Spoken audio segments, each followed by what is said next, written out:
Assalamualaikum warahmatullahi wabarakatuh. Selamat pagi, selamat datang teman-teman di perkuliahan metodologi penelitian kualitatif. Ini adalah pertemuan ke-6 kita dan kita akan membahas mengenai teknik pengumpulan data dalam penelitian kualitatif.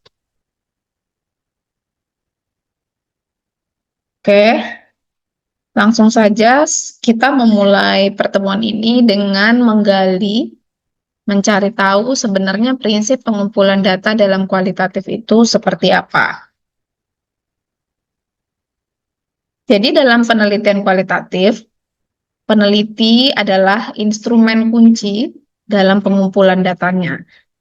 Nah, instrumen ini tentu sangat berbeda dengan jika kita membahas atau mengkomparasikan dengan penelitian kuantitatif yang di mana tentu di situ ada tools yang digunakan. Tapi dalam penelitian kualitatif, peneliti sendiri adalah instrumen kunci yang menentukan bagaimana data yang diperoleh. Nah, pola keterlibatan peneliti, entah dia terlibat secara penuh atau seperti apa, nanti kita akan membahas lebih lanjut. Nah, itu akan mempengaruhi bagaimana kemudian data tersebut dikumpulkan, dipahami, dan diinterpretasi dalam proses analisisnya nanti. Nah, kemudian menggunakan ragam teknik pengumpulan data, ini dapat memperkaya pemahaman tentang fenomena yang sedang kita teliti. Beberapa di antaranya yang akan kita bahas adalah wawancara, observasi, dokumen, dan fokus group discussion. Nah, yang perlu digarisbawahi adalah pemilihan teknik yang sesuai dalam pengumpulan data kualitatif ini sangat penting karena bagaimana kemudian data tersebut nanti akan didapatkan dan diinterpretasi. Nah, bagaimana cara memilihnya? Tentu kita melihat kesesuaiannya dengan masalah penelitian yang sedang kita lakukan, kemudian tujuan penelitiannya apa. Nah, di mana penelitian kualitatif ini kan menitik beratkan pada konteks peristiwa atau fenomena yang dialami oleh si responden. Oke, berikutnya kita akan membahas satu persatu secara lebih terperinci mengenai teknik pengumpulan data kualitatif. Yang pertama, kita membahas mengenai observasi. Jadi, apa itu observasi? Nah, menurut Bannister, itu observasi adalah melihat atau memperhatikan, tapi memperhatikannya ini secara akurat. Berbagai fenomena yang muncul, kemudian menganalisis korelasi setiap fenomena tersebut. Nah, konteksnya bisa di laboratorium dan juga bisa bersifat alamiah. Nah, tapi sayangnya di sini tuh banyak sekali perdebatan atau mungkin orang yang memiliki mindset yang sangat positivistik itu akan menganggap bahwa observasi ini dianggap kurang ilmiah. Mengapa observasi dianggap kurang ilmiah? Karena rasanya itu taken for granted. Jadi semua orang itu bisa lah melakukannya. Itu memang sudah apa adanya seperti itu. Kemudian setiap kita juga melakukan, melihat dan memperhatikan, mengamati kejadian di sekitar kita setiap hari dan rasanya siapapun bisa kok melakukannya gitu. Dan tidak ada ukuran yang pasti mengenai entah itu validitas, kemudian bagaimana melakukannya. Nah, orang awam akan menganggap seperti itu. Kemudian, mengapa dianggap kurang ilmiah? Karena observasi ini rentan bias persepsi subjektif dalam interpretasi. Jadi kan setiap manusia, baik itu peneliti atau dia apapun latar belakangnya, itu pasti ada pengalaman maupun pengetahuan yang akan mempengaruhi pola pikirnya, sehingga dalam interpretasi hasil observasi itu menjadi rentan terkena bias persepsi pribadi. Ini tadi persepsi selektif bias pribadi. Nah, namun menurut patent 1990 itu percaya bahwa seperti seorang yang menggunakan statistika misalkan, maka dia sebenarnya kan butuh latihan untuk proses penggunaannya, itu tidak serta-merta dia tahu. Tidak serta-merta dia bisa menguasai penggunaan metode-metode dalam kuantitatif. Maka seperti itu pula observasi. Jadi dibutuhkan training, practice, dan preparation. Nah, researchers should train well as social science observer. Jadi, ya peneliti kualitatif yang memang dia adalah alat atau instrumen kunci, maka dia yang harus berlatih untuk melakukan observasi. Jadi, butuh persiapan. Persiapannya apa saja? Nanti kita akan membahasnya. Tentu persiapan ini dilakukan dengan matang, kemudian berbagai teknik atau pendekatan dalam observasi. Nah, di sini diperlukanlah proses latihan dan bagaimana menyiapkan observasi sehingga tidak dianggap sebagai sesuatu yang kurang ilmiah, dan tentu ini memang dilakukan oleh orang-orang yang sudah terlatih dan memiliki kemampuan untuk melakukan itu. Nah, berikutnya, mengapa sebenarnya teknik observasi ini penting? Yang pertama, secara konteks penelitian.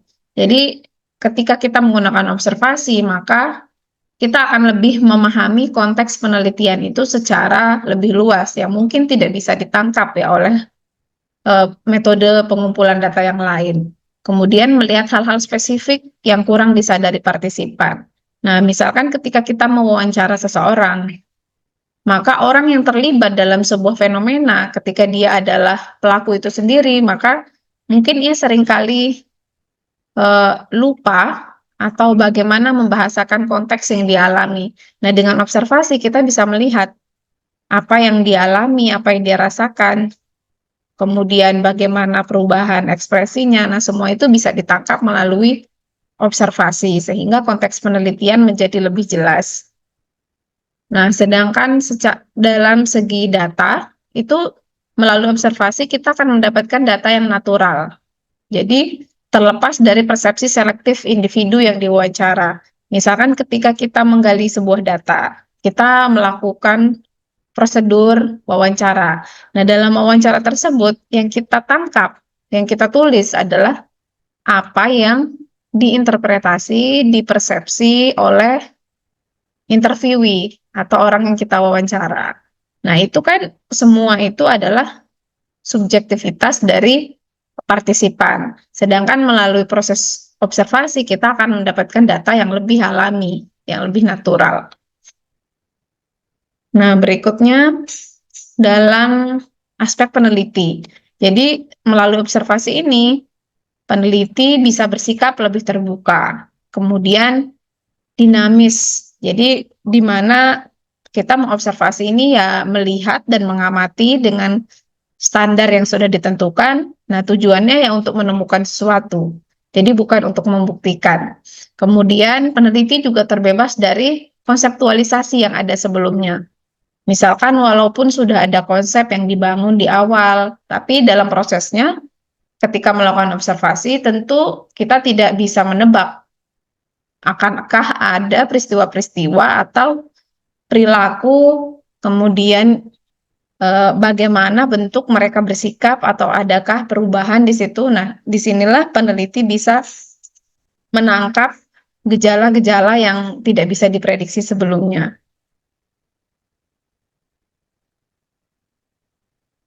Kemudian teknik observasi. Nah, di sini kita akan membahas beberapa. Yang pertama, observasi partisipan atau partisipatif. Di sini, sebagai peneliti, kita terlibat secara langsung dalam situasi atau konteks yang sedang kita amati. Nah, di situ kita terlibat, kemudian ikut serta menjadi bagian dari kelompok tersebut, bagaimana kemudian kita berinteraksi, melakukan dialog, menggali data, melihat, mengamati, mencatat peristiwa-peristiwa yang kita lihat. Nah, biasanya ini berlangsung lama dan dalam buku Purwandari itu disebut bahwa biasanya ini jarang digunakan dalam keilmuan psikologi dan banyak diterapkan dalam studi antropologi yang memang mereka melihat bagaimana sebuah budaya atau kebiasaan masyarakat sehingga butuh partisipasi secara aktif. Kemudian yang kedua adalah non-partisipan, ini kebalikannya. yaitu tidak terlibat secara langsung dalam situasi atau interaksi. Artinya observer itu hanya melihat dari jauh, kemudian mencatat apa saja yang ditemukan dalam prosesnya. Nah, yang kedua, ini sifatnya ada yang naturalistik, kemudian ada yang laboratorium. Jadi kalau naturalistik itu, ya kita mengamati dengan tujuan untuk melihat ya memang apa yang dilakukan oleh si responden dalam kehidupan sehari-hari. Nah, di sini kita akan mencatat bagaimana situasi yang diamati, kemudian lingkungannya, ruangannya, bagaimana ia bersikap. Jadi benar-benar dalam situasi yang natural. Nah, kebalikannya di sini ini dalam situasi yang direkayasa. Dalam situasi atau lingkungan yang terkontrol. Kita mempelajari reaksi, interaksi, atau bagaimana tingkah laku manusia. Nah, di sini kita melihat atau mengamati bagaimana reaksi terhadap stimulus tertentu. Stimulus ini bisa dirancang atau bisa disetting oleh peneliti. Misalkan dalam laboratorium perkembangan anak misalkan. Nah, di situ misalkan kita ingin mengamati bagaimana gejala pada anak yang misalkan pada anak autis atau anak dengan ADHD misalkan. Kemudian kita akan melihat melalui kaca dan di sana kita akan mengobservasi bagaimana respon dan bagaimana perilaku mereka. Berikutnya, teknik observasi yang memfokuskan pada aspek yang sedang diamati.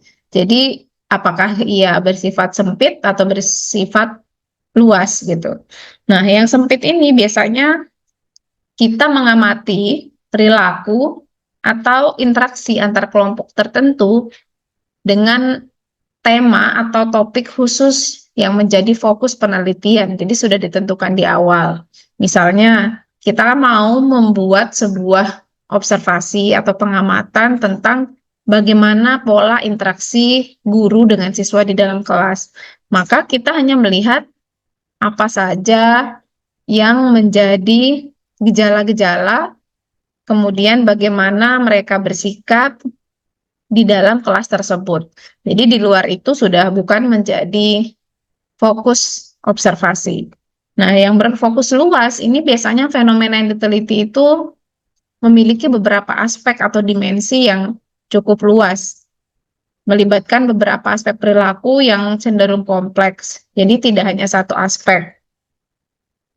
Nah, dalam mengamati yang fokus luas ini, maka nanti kita juga memungkinkan untuk menemukan gejala perilaku baru yang sebenarnya belum ditentukan. Jadi tetap menjadi sebuah pertimbangan apakah akan dimasukkan kemudian menjadi tema yang akan dianalisis atau justru tidak gitu. Jadi nanti akan tergantung kepada peneliti itu sendiri.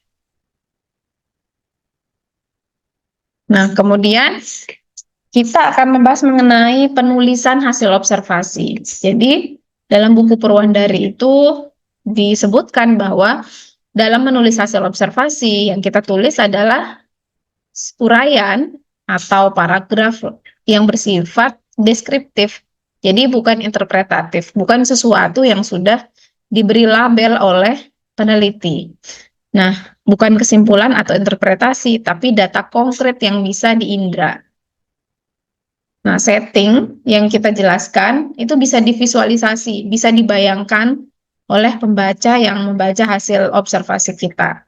Contohnya, di sini ada dua perbedaan. Yang pertama, dia marah dan terlihat kesal ketika menceritakan kejadian itu. Perasaannya sedih dan terluka. Nah, ini kalau dilihat tentu sangat berbeda dengan paragraf yang ini.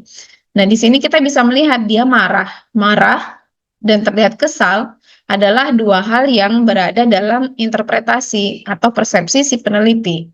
Sehingga marah itu seperti apa, kemudian kesal itu bagaimana. Nah, ini kan perlu untuk dijelaskan kondisinya, bukan malah diinterpretasi oleh si pengamat.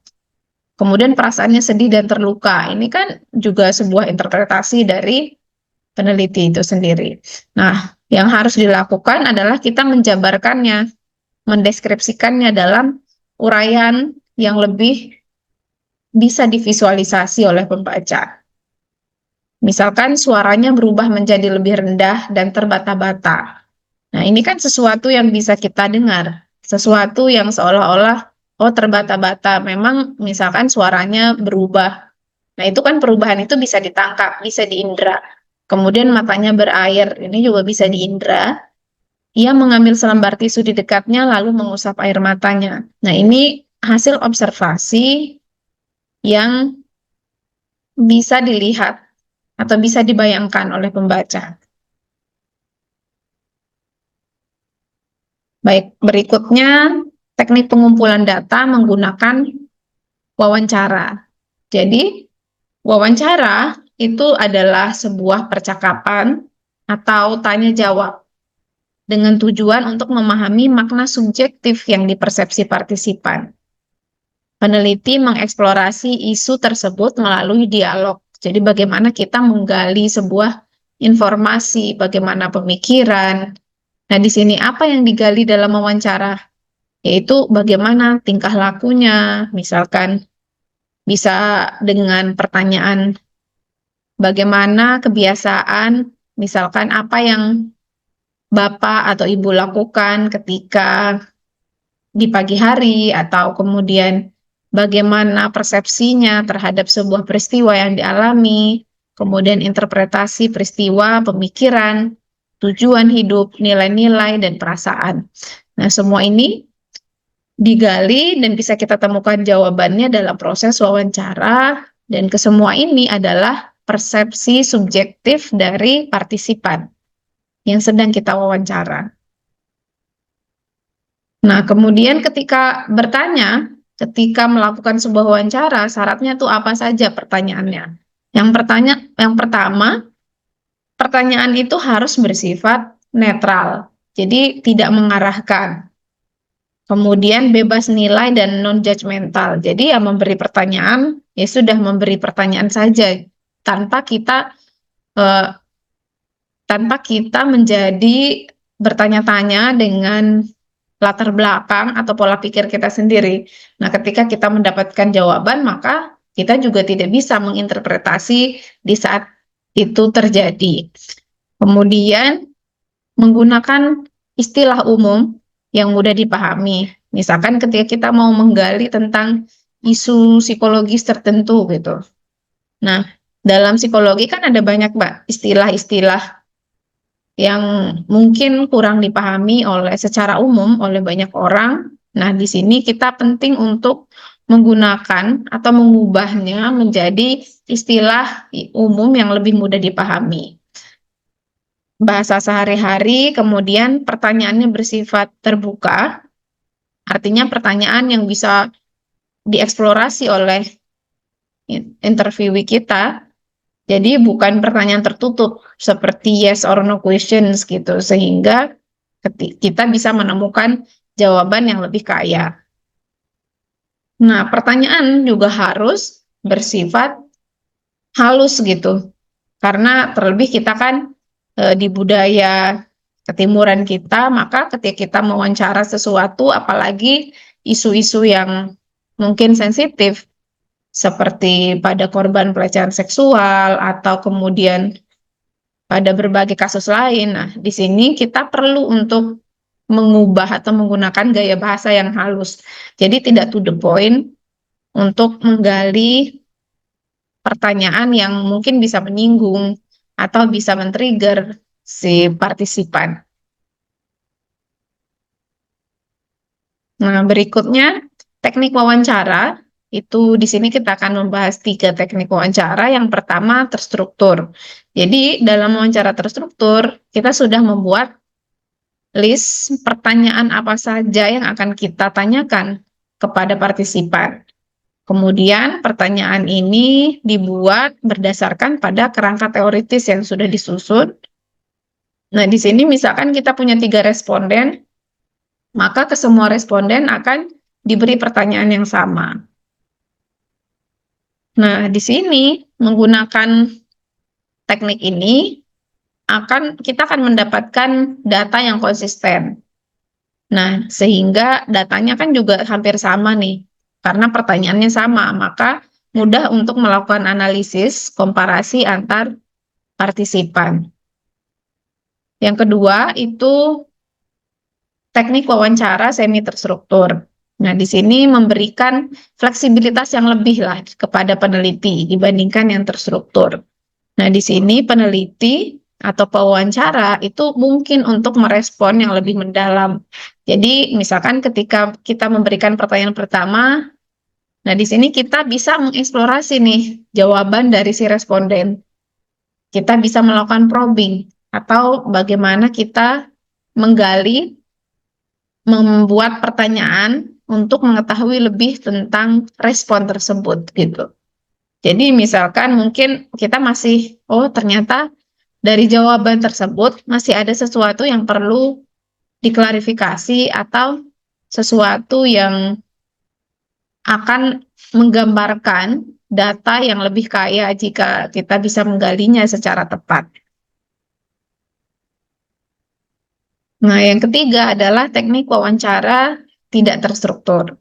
Jadi, dalam wawancara tidak terstruktur, peneliti bebas untuk bertanya dan bagaimana kemudian responden itu juga bebas mengungkapkan pandangan atau persepsi atau tanggapan terhadap pertanyaan peneliti. Nah, di sini teknik ini digunakan untuk mendapatkan pemahaman yang mendalam. Kemudian nuansa data yang kita dapatkan juga kaya dari sudut pandang responden. Nah, di sini interaksinya juga bersifat alamiah. Karena biasanya kita akan ya memberi pertanyaan sesuai dengan jawaban dari si responden. Tapi di sini catatannya peneliti harus benar-benar terlatih supaya konteksnya tidak menjadi keluar dari masalah maupun tujuan dari penelitian yang sedang dilakukan.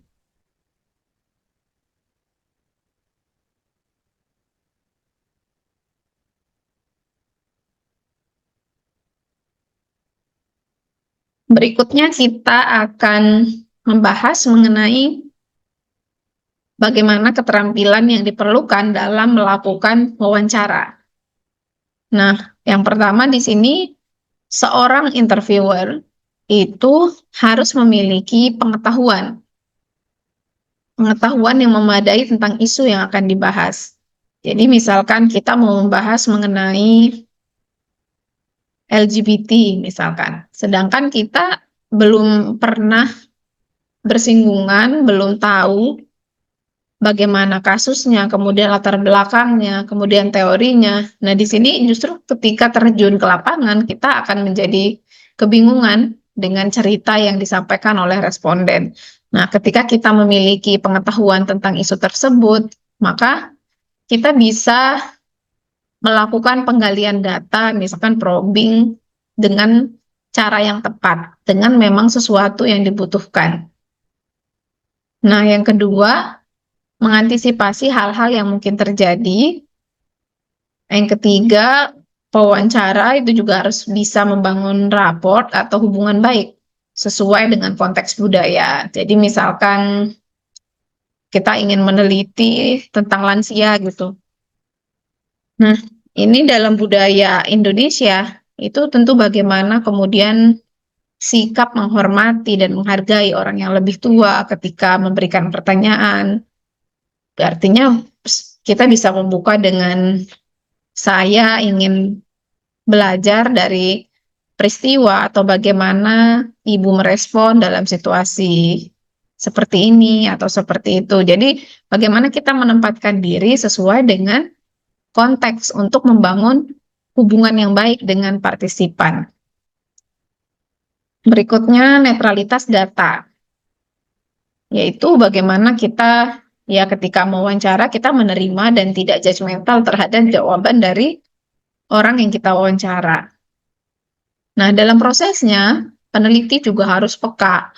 Jadi ya kita misalnya kita punya daftar pertanyaan atau daftar yang list lah yang menjadi panduan atau pedoman wawancara meskipun tidak kaku.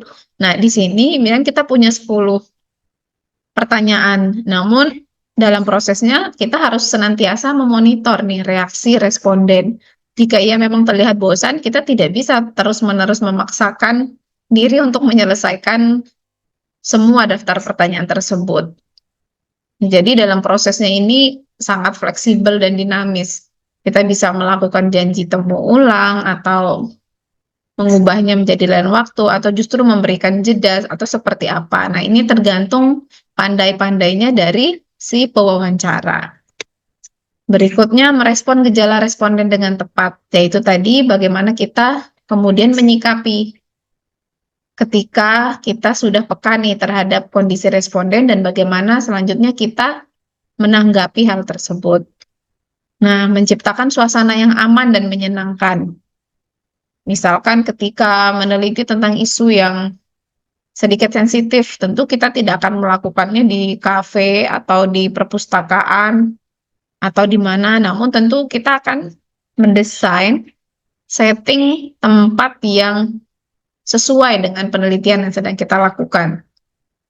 Nah, yang terakhir, menghindari pertanyaan mengapa. Nah, jadi ini seringkali menjebak ya, karena pertanyaan mengapa ini seperti sebuah desakan dan kita menuntut jawaban atas sikap responden. Misalkan ketika ia bercerita tentang sesuatu yang ia alami di masa lalu dan kita bertanya mengapa hal tersebut bisa terjadi. Nah, itu kan sebenarnya bisa jadi responden juga tidak tahu nih jawabannya atau tidak pernah memikirkan mengapa ia berperilaku demikian. Nah, pertanyaan mengapa ini adalah satu yang harus dihindari dari sekian banyak list pertanyaan yang bisa diberikan kepada responden. Ya, teknik berikutnya yaitu dokumen. Jadi dalam dokumen ini kita bisa menganalisis, kemudian menginterpretasi berbagai macam dokumen, mulai dari teks tertulis, arsip, audio, visual, dan berbagai hal lainnya. Tujuannya adalah untuk menghasilkan pemahaman tentang fenomena yang diteliti. Nah, dokumen dapat menjadi sumber data yang kaya dan beragam, menggambarkan latar yang natural, karena misalkan dokumen tersebut kan sudah terjadi di masa lampau. Nah, itu benar-benar sesuatu yang bisa disebut sesuatu yang memang terjadi secara alami dan didokumentasikan. Nah, metode dokumen memungkinkan kita untuk mengakses informasi yang tidak dapat diungkapkan melalui metode atau teknik pengumpulan data lainnya. Nah, jenis dokumen. Ada dokumen publik atau resmi. Ini seringkali dalam kajian-kajian tentang kebijakan, misalkan. Nah, ini juga studi kualitatif tentang kebijakan atau bagaimana tentang praktik budaya itu dibuat. Nah, di sini sering menggunakan dokumen ini. Dikeluarkan oleh lembaga atau organisasi resmi seperti laporan tahunan, kebijakan organisasi, menyediakan informasi yang terstruktur dan terdokumentasi dengan baik. Nah, studi, contoh-contohnya seperti studi tentang perubahan dalam praktek budaya, gerakan sosial, atau bagaimana sistem kebijakan itu dibuat. Yang kedua adalah dokumen pribadi. Nah, ini seringkali digunakan, bisa digunakan dalam penelitian-penelitian di keilmuan psikologi, seperti surat, misalkan surat atau catatan harian lah, atau buku harian, memo, jurnal, jurnal harian yang ditulis secara pribadi oleh responden yang sedang diteliti. Nah, dalam dokumen ini kita bisa melihat mengungkap kekhususan atau subjektivitas partisipan. Jadi ada mungkin hal-hal yang secara verbal itu sulit untuk diungkapkan dan misalkan subjek atau responden itu lebih mudah dan mau terbuka, mau memberikan misalkan catatan hariannya sendiri. Nah, kita bisa menganalisis dari situ. Nah, dari sinilah kita bisa mendapatkan wawasan mengenai pengalaman atau persepsi individu tentang peristiwa tersebut. Oke, baik. Di sini mungkin sekian materi dari saya. Nah, di pertemuan ke-6 ini kita ada tugas. Jadi jika sebelumnya teman-teman sudah menganalisis sebuah jurnal kualitatif, maka sekarang saya ingin meminta teman-teman untuk membaca kembali jurnal tersebut dan melihat, menganalisis teknik pengambilan data yang digunakan. Nah, ini bisa selanjutnya, ini tugas terkait minggu ini. Jika teman-teman ingin merasa lebih mudah untuk melakukan tugas ini berkelompok, maka silakan lakukan berkelompok. Tapi jika ingin melakukan tugas ini secara mandiri, maka boleh dilakukan secara mandiri. Nah, buatlah sebuah rancangan teknik pengambilan data yang akan digunakan. Karena di akhir perkuliahan nanti, kita kan akan membuat mini riset. Nah, mini riset ini kita akan melakukan atau kita akan mencoba secara mandiri praktek di lapangan bagaimana melakukan observasi dan wawancara. Nah, dalam pekan ini mungkin teman-teman baru sampai pada tahapan membuat rancangannya saja. Nah, bagaimana metode observasi maupun wawancara yang akan dilakukan? Kemudian, apabila dalam proses tersebut teman-teman membutuhkan pedoman wawancara, maka buatlah daftar pertanyaan yang akan diajukan. Jadi, mungkin ini yang dikumpulkan di pekan ini hanya tema mini risetnya, kemudian rancangannya, dan pedoman wawancaranya. Oke?